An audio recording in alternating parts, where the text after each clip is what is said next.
All right, and welcome back to the Dave Dynasty Show.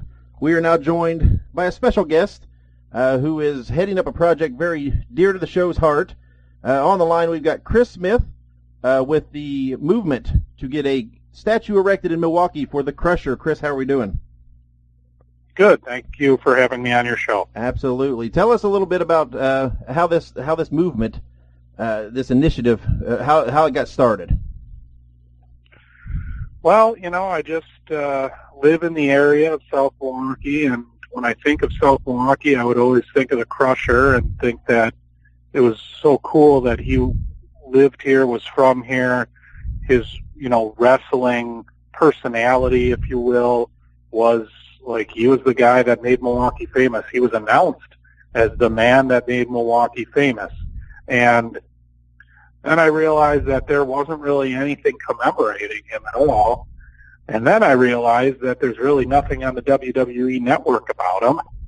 And then I thought there needs to be something so people will remember him, and then just kind of came up with the idea for a statue.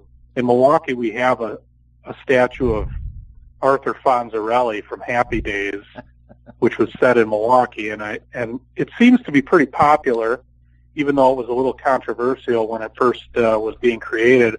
But I figured if we could have Fonzie, who wasn't even a real person, we certainly can have the Crusher, who was actually, a real person and a symbol of Milwaukee. That's right. That's that's one of the bad perks with company like WWE controlling all these video libraries is they get to kind of write the history and put the spotlight on what they want, and oftentimes a lot of guys are overlooked, and especially a guy like the Crusher. I mean, we're not talking a minor player here. I mean, the Crusher was huge. I mean, especially like in the AWA in the Midwest. I mean, he was Hulk Hogan before Hulk Hogan was.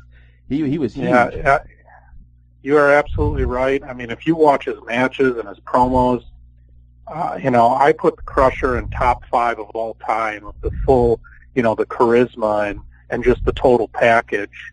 And I don't know what the reason is. I'm assuming that when the WWE, purchased the AWA library, maybe they just didn't have, the digital files of going back that far. They do have an AWA library, but it just doesn't go back far enough to really see the Crusher and Dick the Bruiser, and there's not a lot of Baron von Raschke or any of that. Yeah. And I just, for kids that are young, the younger generation, I just thought, how will they know who this was? Because, like you said, he was a huge deal. That's right. Yep. And that's not even a negotiable fact. I mean, there's even numbers to back up when Vern Gagne brought in Crusher, the attendance went up, the gate went up. I mean, there are correlations that prove how big a draw, how much, because that's what a lot of guys think. Oh, did he make money? Of course he made money. He was huge. And correct me if I'm wrong. He also has a military history, doesn't he? I mean, of serving the country. Is that right? He's a World War II veteran. Yeah, he's a World War II vet. Yeah, so on top of his professional life, I mean, there's that side of it too, it's definitely a cause that my full support's behind. I'm all about preserving wrestling history, especially some of it that kind of slips through the fingers. And as you said, each generation where there's not that exposure, it's lost. Because the weird thing about wrestling is we don't have, there isn't, like you said, a lot of videos not there. There's not a lot of stuff, and because of the kayfabe and the protection in the past, a lot of what we have is just word of mouth, and those guys are leaving us, one by one. So it's a great thing that you're stepping up to help preserve and put a spotlight on Crusher. So you were born and raised in Milwaukee? You're from that area? Yeah, I'm from that area, and in especially the city of South Milwaukee, which is a suburb to the south. I don't know if I'd really call it a suburb. It's a municipality to the south of the city of Milwaukee, and that's where Crusher lived. He played on the football team. He raised his family there. He stayed there his entire life in the same home.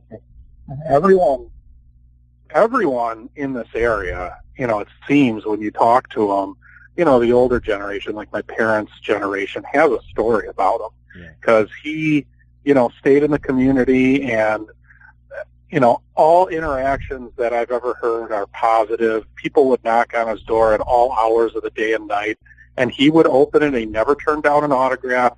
He never turned down a charity event that he was asked to participate in. So it goes beyond the fact that he was just an extremely successful and famous wrestler.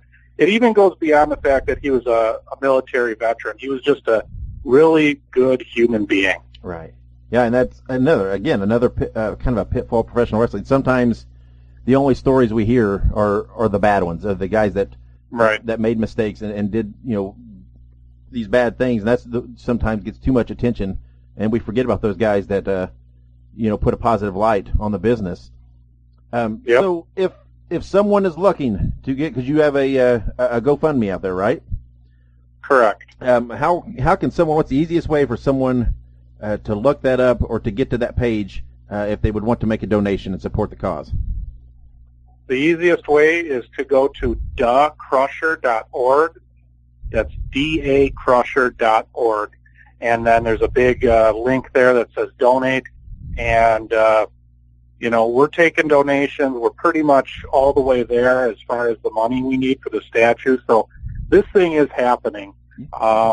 We're continuing to accept donations because the next step is, next spring or early summer when this thing gets unveiled. I envision it being making it a major event, probably with some live wrestling involved. And my hope is that celebration becomes the first annual Crusher Fest, and it's something that we can do every year. Yeah, that would be great. And I know you had an event here with this past weekend. You were saying it was successful, everything was good, and I know we've talked. You had some shirts at that event, and you're looking to get some more in stock and make those available online, correct? So if they watch, yes. In fact, as of today, I can announce on your show for the first time that I've announced anywhere, and I'll be putting it on our Facebook page shortly, is we've been approved to have a store at ProWrestlingTees.com. Oh, that is great. And all of our designs that people have been buying at our events are going to be available on there. They say it could take 1 to 2 weeks for them to have everything ready to start taking orders, but that is something that is coming. Yep, that's great, because that's obviously a very convenient way to do it. That the print on demand, where there's no stock, right? Always always the size you need there. So it's very convenient to keep that on. And then, like you said, that can be an ongoing thing into the future to help support future events and future things honoring. It can be an ongoing source of income there for those type things. So absolutely, you heard it here. Go. We're trying to get the word out. We've shared the links. We're trying to get as much exposure as we can. Like we said, when you go to the GoFundMe, even if it's close to hitting that goal, keep contributing, because like Chris said, there's plans and hopes for doing future events, and that will need our support as well. So once again, Chris, one last time, give them that website. It was www.dacrusher.org. Dacrusher.org. And before you let me go, I will just say that we did have an event last Friday, and we brought in some old AWA guys to tell Crusher stories, and we had Jumpin' Jim Brunzell, Ken Patera, the capable Kenny J, and Baron von Raschke came into town. And it was quite an event, and you can see the video. We live streamed most of it, and that's on our Facebook page, The Crusher Statue, if you want to check that out. It was a night to be remembered. Very cool. We will have the link to the website in the show notes. So whatever you're listening to this on, just look at the show notes. There'll be an easy to click on link to get you there. And I'll make sure I go on and I will share those videos on all of our pages so that people that follow our stuff can happen upon your page. So go like their Facebook page. There's also, I believe, a Twitter. Go follow the Twitter. And then visit the website. Crusher Statue. Yep. And support, make your donations, make plans. Open your calendars up, because hopefully next year this thing will be unveiled, and let's get everybody out there and support and recognize the Crusher and honor him and his contributions. Chris, thank you for joining us. Thank you for doing this for Midwest Professional Wrestling and preserving its history, particularly of the Crusher. We appreciate what you're doing for him and for the business. Well, thank you so much for having me on your show and spreading the word.